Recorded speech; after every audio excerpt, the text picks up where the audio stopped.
Hey everybody, it's Colette Baron-Reid, and boy oh boy do I have a treat for you today. Did you guys know that one of the most asked questions to my website is how do I read my birth chart? And I'm not an astrologer. Now you all know that I do the Astro Oracle reading once a week based on what I know about astrology, but honestly it's really how the oracles interface with the astrology signs. And then I call my astrologer friends and they go, wow, that's so accurate. But seriously, that's a whole other thing. So I don't know how to tell you how to read your birth chart, but I know someone who does. Now I want to introduce you to somebody. Likely you've seen her before on some of my channels. She's been on my winter solstice celebration last year. She's going to be doing the summer solstice one. And she is the author of the best-selling book that I am telling you this is going to be a classic. It's called Cosmic Health. And it's Jennifer Racioppi. Welcome, Jen. Hello. What an honor to be here. Thank you so much for having me. Okay, listen, I got to tell you this really weird story. So I had no idea that some people don't know that the signs are in a sequence. Like, tell me about that sequence. Let's start. Like, you know what? I'm just going to let you run this conversation. I'll ask you a few questions here and there because I know it's really super complicated and I love astrology. I'm like an astrology geek, but I'm certainly not an astrologist. So you tell us, what do we need to think about? Yeah, when Colette approached me to help her create the curriculum for this, I was like, well, I think we have to start at the beginning. Like, A, what is the zodiac? And B, just even understanding the order of signs. So to answer the question, what is the zodiac? It's actually a very complicated inquiry. But what I will say is that I use Western tropical astrology. Many of those you're following and or if you're going to your birth chart in a very common way, you're also looking at Western tropical astrology. But there are many versions of the zodiac. There's the constellational zodiac, there's the sidereal zodiac, and then there's the tropical zodiac. And many believe that astrology is the science of the stars, meaning that when stars and planets align in such a way, then there's an astrological impact. But the truth is, astrology is a bit of a mystery because we don't really know the true causality of how the correspondence between where the planets are and what's happening on Earth really goes down. What we do know is that astrology studies the corollary between events that are happening at any given time and what's going on in the sky at that moment. And one of the ways we track it is through the zodiac. But now back to this understanding that there's multiple versions of the zodiac, and the one I'm going to teach you today is the tropical zodiac.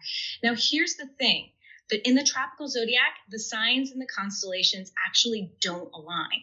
So when we say Aries, the sun is in Aries, we're not saying the sun is literally in the star cluster that has the constellation of Aries. We're saying that that the sun or the planets are in the area of the zodiac that we've defined as Aries. Are you following me so far, Colette? Yes, this is so interesting. I've never heard anybody describe this like this. I'm totally geeking out. This is so cool. Okay, yes, go on. Okay, so the tropical zodiac is basically this. The Earth has a path around the sun known as the ecliptic. Right? But we look at an astrology chart from a geocentric perspective, meaning that the Earth is in the center of the chart. Why do we do that? Well, we're casting charts for events that happen here on Earth. So we want to look at how the sky appears from Earth, not necessarily from the heliocentric perspective, which is the sun's at the center of the Earth. So the most basic thing we need to understand is that when we're looking at your natal birth chart, we're looking at how the planets appear from where you were born on Earth. And we're putting them in the tropical zodiac. So the tropical zodiac, many people think it is seasonal, meaning that when the sun apparently moves into Aries, we have spring, and therefore Aries means spring. And that's true if you live in the northern hemisphere. But what happens if you live in the southern hemisphere and when the sun moves into Aries, it's fall? Right? So the tropical zodiac isn't exactly about seasons. And Brett, who teaches this to a T. So and he has great YouTube videos too. So that's another person to check out. But what he's come up with and what he teaches so eloquently is that the tropical zodiac is a directional phenomenon. So we're looking at where the sun is in relationship to the earth as the earth goes around the ecliptic throughout the duration of the year. Now, that might be way more information than you need, but it's important to understand the foundations of this. So then the tropical zodiac divides this path around the sun into 12 equal areas, beginning with Aries, ending with Pisces, and it goes through all 12 signs. So that's the order you were talking about, Colette. Shall we get into the order? Yeah, let's do that. Any follow-up questions? Well, do I have any questions? No, I want to know. Yeah, I'm really interested though when you were saying about the geocentric, because as we know, we changed it to the fact that we were a heliocentric planet, right? Like we would go around the sun instead of that. So it's so cool that you're seeing it from the geocentric, which means everything that happens on Earth, that's what we see first, and then we look above and see where it is, as opposed to right where the sun is in the middle. Yeah, we could do charts from a heliocentric perspective. Don't get too complicated. Certainly, that's a possibility, but it doesn't work in the same way that a geocentric perspective is. So when astrology was originated, we did think that the Earth was the center of the universe. Obviously, we know otherwise now, but we still use Earth because we are on Earth. Right. We're not casting charts from the sun, so we need to see things as they appear from our sky, and we'll go through the anatomy of the birth chart and it'll start to make more sense as to why. But the next thing to know is that we're essentially dividing the sky into 12 equal portions, starting with Aries and then going into Taurus on through the whole zodiac to Pisces. And each sign has a different attribute that builds upon the one prior. So Aries is the first sign of the zodiac. It is in tropical astrology, it happens when the sun apparently enters into Aries, which is the March equinox. And careful to say March, not spring, because we have people on the other side of the world who are going to have the fall equinox at that time. But at that time, the earth and the sun are in an alignment where we have equal sun, light, and darkness throughout the day. And we begin the astrological new year. So March equinox is the first day of the astrological new year. Coincidentally, we also have Passover and Easter happening around that time, which typically happen.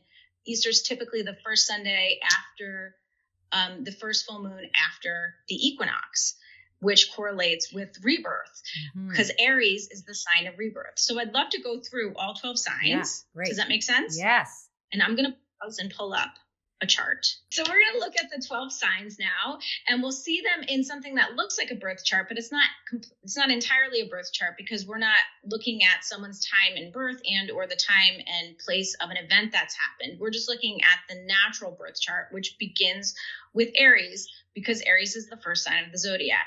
So Aries is cardinal fire. It initiates the astrological new year, and it represents beginnings. And so we'll see that each sign from this point going forward builds on the next. So from Aries, we go to Taurus. And if Aries is cardinal fire, Taurus is fixed earth. And if Aries initiates beginnings, Taurus comes in to stabilize what's been initiated. So Taurus is about stability, groundedness, routine, and regularity, whereas Aries is about instigation, beginning, getting things started, energizing, fresh energy. And then from Taurus, we go into Gemini. And if Taurus is fixed earth, Gemini is mutable air. So fixed earth is about stability. And then comes mutable air, which is about cross-pollination. It's about taking a little bit from over here and a little bit from over there. And we can see that Gemini brings something to the table that Taurus didn't quite yet get to. And we can look at this sequence of each of these signs building upon the next as we go through the whole zodiac. From Gemini, we go into Cancer. Cancer's cardinal water. It initiates a new season. It's the June solstice. And so Cancer, unlike Gemini, which is about cross-pollination and taking a lot from a little or a little from a lot and blending things for new beginnings and networking and really bringing interesting ideas together that maybe haven't been thought about before. Cancer, on the other hand, is about consolidating. It's about safety, security, home, intimacy. Gemini can be here and there and gone tomorrow, where Cancer's like, let's go deep. Let's develop a bond. Let's have an emotional connection, an emotional attachment, and let's take care of each other in a way that Gemini didn't quite get to. And then from Cancer, we go into fixed fire, Leo. And if Cancer is all about depth and intimacy and caring for one another, Leo is about expression and play. So once we have safety and security and a bond with others, we want to inspire, we want to uplift, we want to lead and play. And that's the essence of Leo.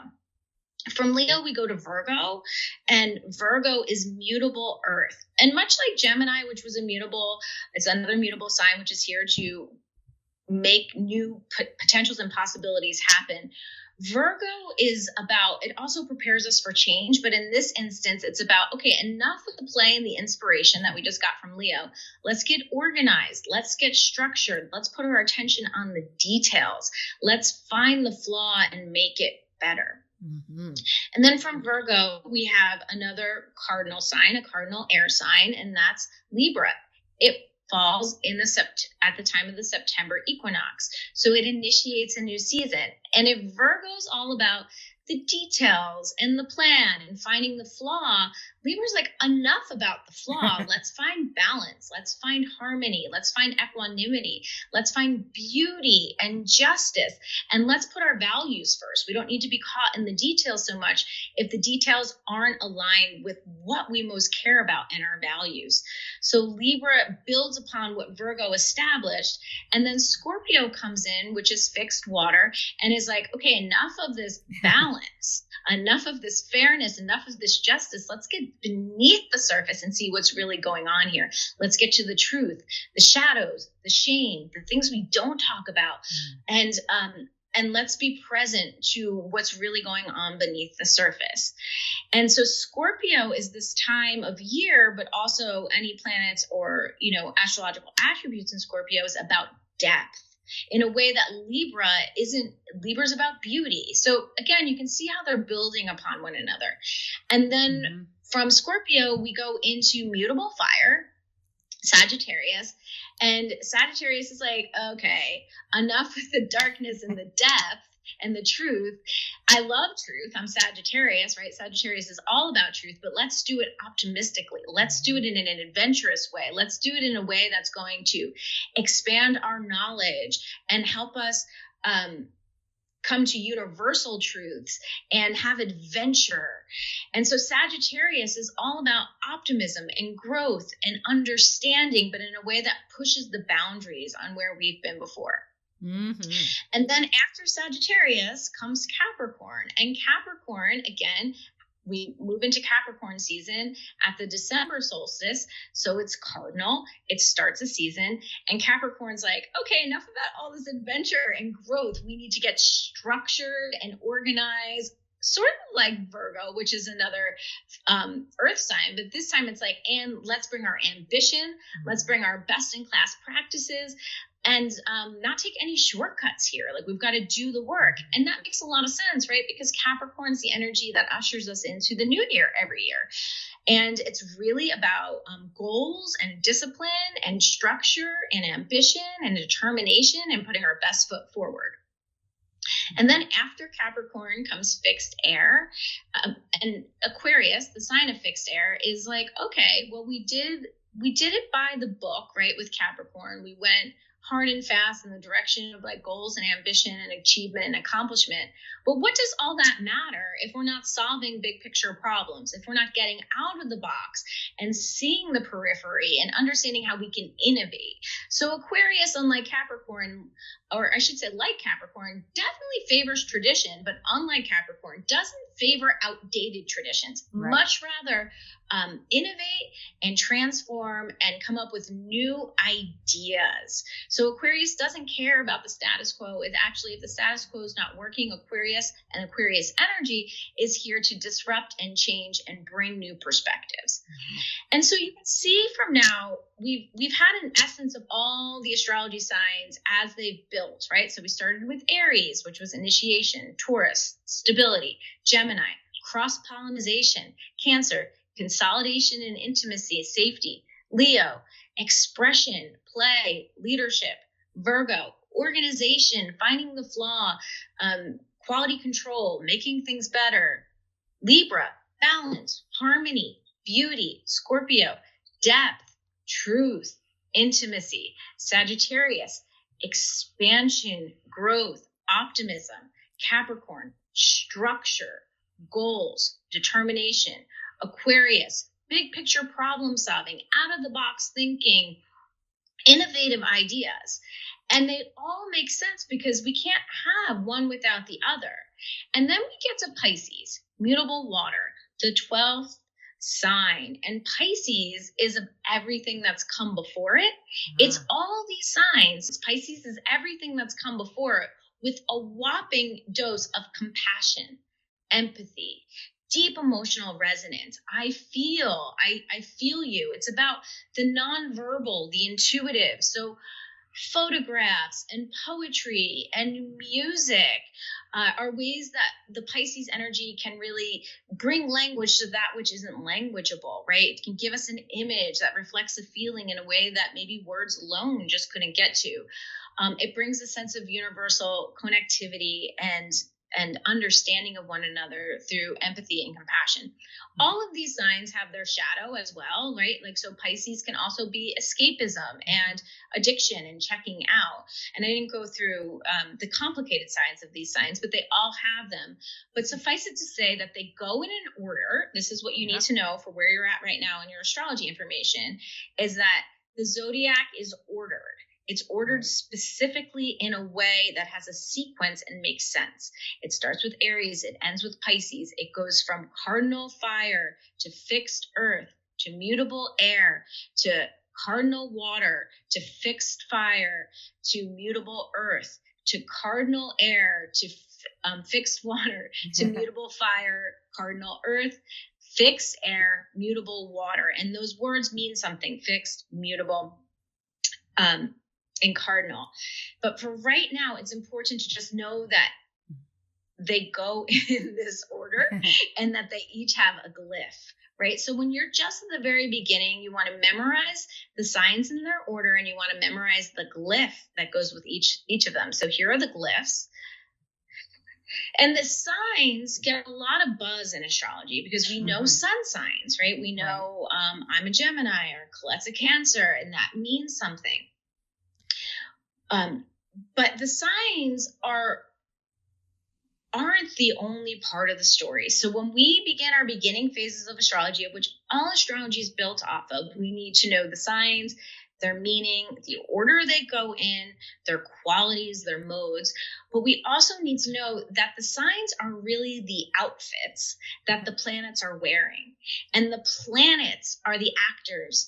They are the main players in the drama or the story. So we know about our sun sign because that's the most powerful and easy to access aspect of our astrology chart. But really the sun sign is just telling us where the sun was relative to Earth at the time we were born, meaning the season we were born into, which is going to give us the overall energy of that sign. But we have all these other planets in our birth chart, plus we have our rising sign. So understanding that the planets are actually the actors and the signs are the costumes or the essence of how that planet's going to be acting out in your birth chart is step number 2.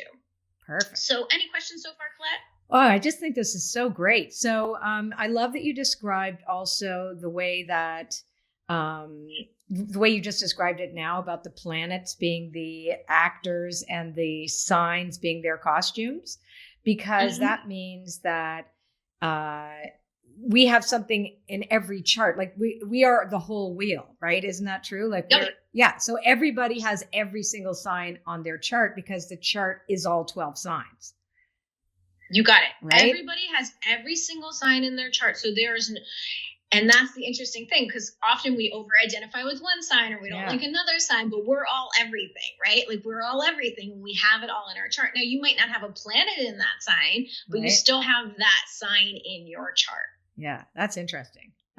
So really when people are starting to learn, The glyphs are important, where they are, the sequence that they're in, because they're always going to be in that sequence. Nobody is going to arbitrarily change it on you. Like tomorrow, Taurus is not going to follow Leo. It's always going to follow Aries. Right. It's always going to follow Aries, right? And that's just it. This is really never going to change. Again, the tropical zodiac won't change, right? It's going to be in this order the entire time. And it doesn't align with the constellations, because constellations and signs are different things, but it does align with how it's the zodiacal belt, which is basically imprinted in a sort of superficial, artificial way. And in terms of understanding behind the ecliptic, which is the path that the Earth takes around the sun, or the apparent path that the sun takes around the Earth from a geocentric perspective. For now, you don't need to know all that. We literally just need to know the order of the signs and the function of the signs, and then their role in understanding your whole chart. So let's jump to the planet, shall we? Great. Okay, great. So here we have the sun, and this is the glyph for the sun. It's very easy to identify. So it looks like the sun. And what function does the sun play in your natal chart? Well, the sun is your vitality. It's your daytime energy. Like I said, it's the season you were born in, and it's sort of the basic operating instruction for who you are. But obviously, there's a lot of nuance here. So it's not totally who you are, because you also have a moon sign. So the sun is in many ways your core identity, but the moon is your emotional need. The sun is your daytime energy. It's who you are out in the world getting things done. But the moon is your nighttime energy. It's who you are really when everyone else goes home. It's what you need to feel nourished and nurtured. And it may also be how you were nurtured by your mom and or what you inherited from matrilineal lines in your family. There are many nuances for how we can interpret all of these planets. I'm going to give you the most basic of what you need to feel nourished and nurtured. Mercury is how you think, how you communicate, how you verbalize what is on your heart, mind, and soul. So where your Mercury is in your chart is going to teach us a lot about your communication style. Venus is the planet of love and beauty and harmony. But really what Venus represents are our values. What do you value? How do you give and receive love? And there's so many different ways to interpret your Venus, but we'll land it there from now. How do you give? How do you receive love? What do you love? And the sign that Venus is in your chart is going to tell you a lot about what you find beautiful and how you relate to beauty. Mars is the planet of action, and Mars represents how we assert ourselves and how we express dynamic energy in our lives. So Mars is the planet of passion. Where Mars is in your chart via sign and house is going to tell us how you get activated, how you get out into the world to get things done. If you get out in the world and get things done, maybe you have a Mars that is in a place in your chart where you prefer to stay at home and you are a bit more internal, whereas maybe a sibling or someone else in your family is like very like, yeah, like let's do adventure. That could be, a different Mars placement. Jupiter is the planet of expansion and growth. So where Jupiter is in your chart tells us a little bit about your luck, your optimism, how serendipity finds itself in your life, but ultimately it's where you're meant to expand. So we can look to where Jupiter is in your chart to find where you're going to expand and what you're here to do from a purpose standpoint. To some degree, it's working in harmony with many other aspects of your chart. So not standalone, but in essence, understanding your Jupiter is going to teach us about where you're meant to grow and how you're meant to grow. Saturn's the planet of discipline, the planet of purpose, the planet of structure. And often where Saturn is in your chart via sign and house tells us where you're going to do the work. The work around tending to your purpose and or overcoming obstacles. Saturn tends to restrict what he touches, but not as a point of pain, as a point of focus. And Jupiter can really only ever expand us to the extent we've done our Saturn. So understanding where your Saturn is in your chart, its sign, its house placement is like the expressway to understanding your purpose and just getting down to the business of what you're here to do. Chiron isn't a planet. He is a centaur, an asteroid comet hybrid, and he travels between Saturn and Uranus, and where Chiron is in our chart, you can see he kind of looks like a key. He's the wounded healer. So where Chiron is, it's often where we've had some sort of wound in our life that we're never going to totally heal from. But in understanding what that wound is, we can see how we've developed compassion through our own healing journey for other people who may have the same issue, and therefore can be a mirror for them that's healing. So Chiron is our healing magic, if you will. It's not a wound we'll ever personally resolve for ourselves. It's one of those things we learn to live with, but we grow so deeply out of it that we have such a rich, deep personal mastery and transformation because of that I just think he's really important to include. Mm-hmm.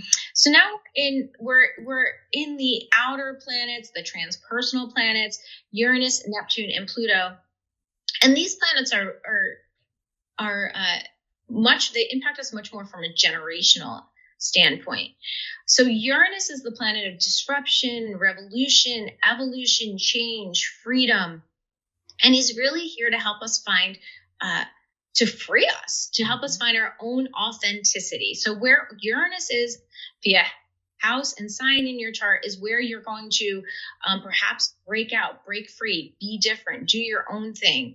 And so he's a really important planet to take a look at.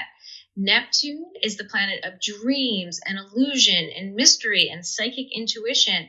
So we're knowing the sign and house placement of Neptune can also give you information on how and where you receive your intuitive information.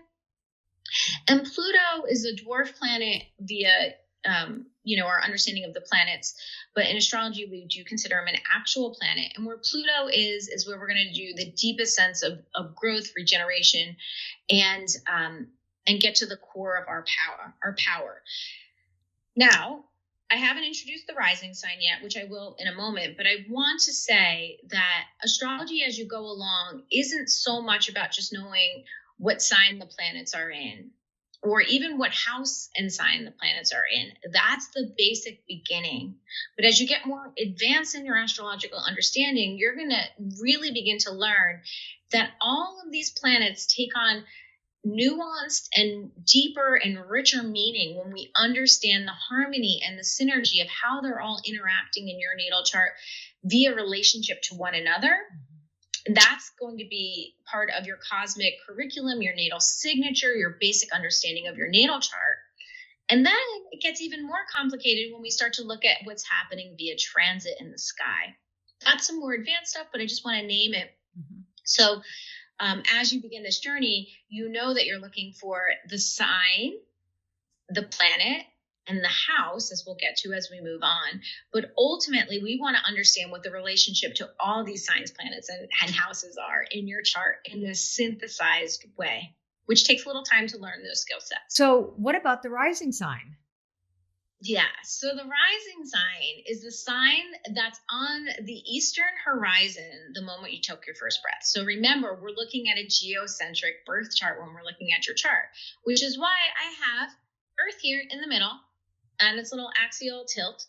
And where you were at the time, the moment of your birth, and the location of your birth, based on the Earth's rotation, there's a certain sign that's rising at that time, and that's your rising sign. Makes sense, right? Rising sign, the sign that's rising on the eastern horizon. So your rising sign is always going to be your first house cusp, and your rising sign signifies what you're rising to, who you're becoming, but it's also a point of individuation. It's your point of individuation of that makes you you. So your rising sign can be seen as how you show up in the world, how the world sees you. Some people say it's the package you present yourself in, but quintessentially it's the point of where you differentiate yourself from others. It's also what are you rising to and who are you becoming? So it's the first house cusp. Now, if you look at this chart, you'll see there's numbers in this little wheel. So we have 1, we have 2, we have 3, all the way to 12. And they're all divided in these like little pieces of pie. These are the houses.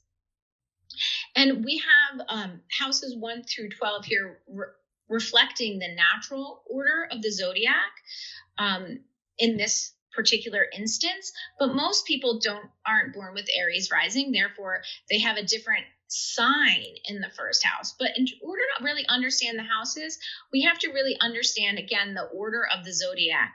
Because why? Even though you could have an Aquarius first house, the energy of the first house is still self.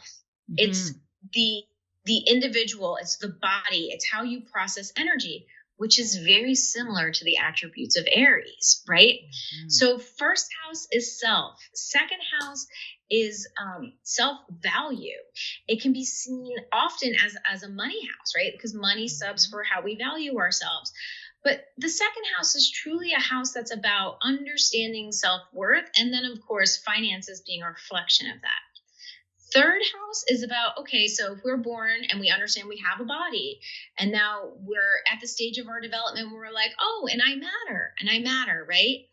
And the third house is like, okay, now how do I articulate my ideas, right? So I always think about like the second house being like the baby who's like, I have a body, and then can go to the mirror and be like, oh, and there I am. Hi, me. Because it's understanding the reflection of self. And then the third house is like, but I'm finding my words now and I want to communicate. So the third house is the house of communication. And really it can be a number of things. We're giving very basic descriptions of houses here. But the third house can be communication, sibling relationships, short distance travel, local community, but it's really about finding our ability to articulate and communicate our needs. Fourth house is home and family, it's heritage, it's parents. Fifth house can be children, but it's really the house of like recreation, play, romance, but it also can be our children. And again, if we think about this in the same sequence of Aries, Taurus, Gemini, Cancer, in the way that they all build on one another, we can see personal identity, basic self-worth, and the resources we need to take care of ourselves, our ability to communicate and be in community with others, our ability to have safety and security in our home in connection with our family. And then once those are set, now we're like, okay, let's procreate, let's have romance, let's have play. And then the sixth house is like, okay, and now let's organize, let's structure, let's have routines. And then the seventh house is like, okay, now let's have deeper emotional connection, relationships through contract, which would be marriage. And then the eighth house is like, okay, well, once we have those deep relationships, let's do intimacy. Let's really be there for all the nuances of life that people don't want to talk about, like death and taxes and sex. But the eighth house is a function that builds upon the sensibilities of all the houses before it and sets us up for the ninth house, which is the house of philosophy, long distance travel, religion. And then we get to the 10th house, which is status, career. It can be purpose in terms of what you're really here to do. But it's often it's another way of how you're seen in the world. It's another way of what you're here to do. It is a career house, what you're here to do professionally. And it's also a house of status, how you're seen by others. And then we get into the 11th house, which is a house of groups and information and friends and hopes, dreams and wishes and technology. And then, like the zodiac that ends with Pisces, the 12th house has that same mysterious quality where it embodies the essence of every other house, but then adds in this completely otherworldly impact, which is, but I don't even, all of us are the same, so why even have an ego? Or like, what are the mysteries behind life? It's a deep house of spiritual growth, but it's also a house that can be a little difficult to discern. And, the older ways of looking at this is a house of illness or depression and, or like hospitalizations or jails. There's a lot of complications in understanding the 12th house. The way I see the 12th house is a house of mystical becoming. It's a house of undoing. Why?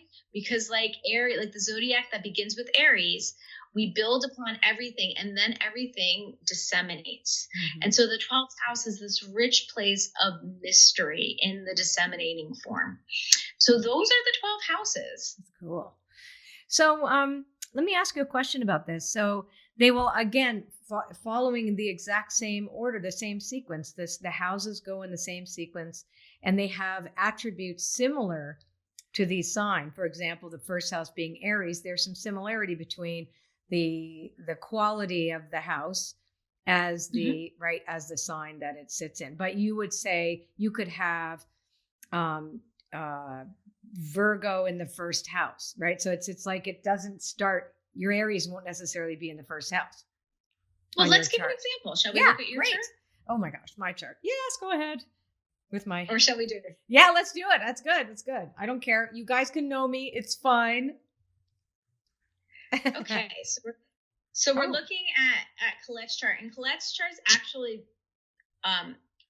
it's interesting because she's born with Libra rising. So you can see this is her first house.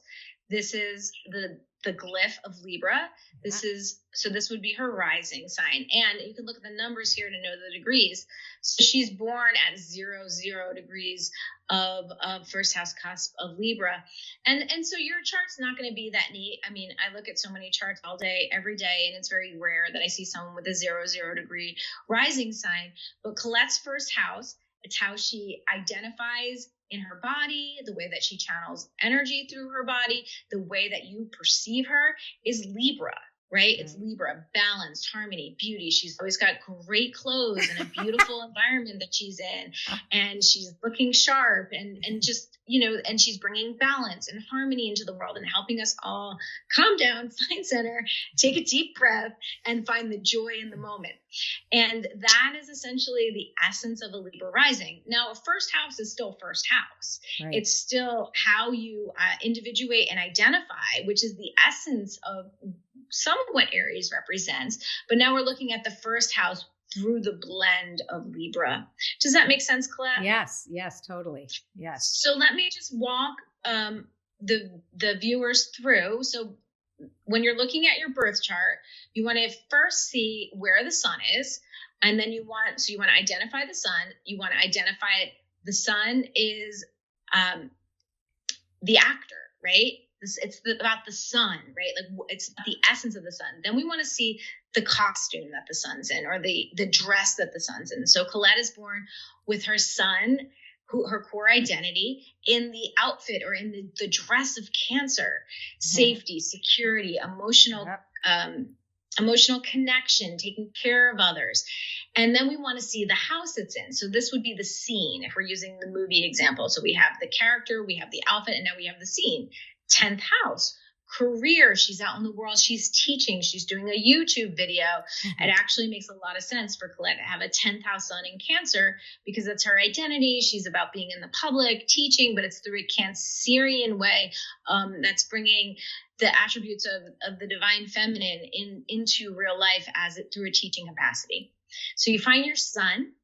You understand the sign it's in, the house it's in. And then you want to look for your moon, and there's that glyph for the moon. So the sun is your daytime energy. The moon is your nighttime energy. It's how you're nourished and nurtured. So if we see here for Colette, it's moon in Leo. That's the glyph for Leo. And this again is why knowing the glyph for the signs, and the glyph for the planets is really important, because unless you can tell that out via looking, you're still just referring to a sheet, which is fine. You can use the sheet, but you really want these things to click. So moon in Leo, play, joy, fun, expression, leadership, teaching. So even though Colette, very hardworking and caring for so many, her personal joy is really so important to her. And we know that because her moon's in Leo, and she gets so much satisfaction by doing things Leo, which is inspiring others, but she also needs to be the recipient of that inspiration. And so here we have it, sun, Cancer, moon, Leo, Libra rising. You can go through the numbers and see 1, 2, 3, 4, 5, and look at all of this. And then you can start to look at your other planets. And understand where they are in your chart. And again, coming back to this idea that you ultimately want to come to a point of synthesization of all this, that's what all these angles and lines mean, but we're not going to go there just yet because we covered a lot today. Yes, that was amazing. Okay, and Jen, this is really, really great. I know everybody's going to love this. And I heard you have homework. You have homework for us. This has turned into like a mini class. What homework? So it is a mini class because we're going to do another video and take it a little bit deeper. In order for us to get to the next level, we need to really grab and understand and digest what I taught here today. So your Okay. homework is to study each sign and to understand the order that it goes in, starting with Aries, ending with Pisces, and to get those glyphs down. So you can look at a chart and you can see like that's the sign via the glyph. So that's part 1 of the homework. Part 2 of the homework is to understand the planets and their glyphs. And once we understand the order of the signs and the planets and their glyphs, we're really well set up to take this to the next level, which we'll do in the next video. I'm so excited. Okay, that was so great. Thank you so much. And congratulations again on your book, Cosmic Health. It's so brilliant. I've been giving it away as gifts to people and hearing nothing but amazement coming back at me. So thanks for doing this. And we will see you guys in the next video with me and Jen Racioppi. Bye guys. Thank you. Are you interested in learning about how to manifest with the cycles of the moon? Well, get my free guide to manifesting with the new moon and the full moon. This free guide includes a simple guide to the phases of the moon, tips for working with moon energy throughout the month, new moon rituals for manifestation and creating your desires, full moon practices for cleansing and releasing old energy, using moon cycles for spiritual self-care, and much more.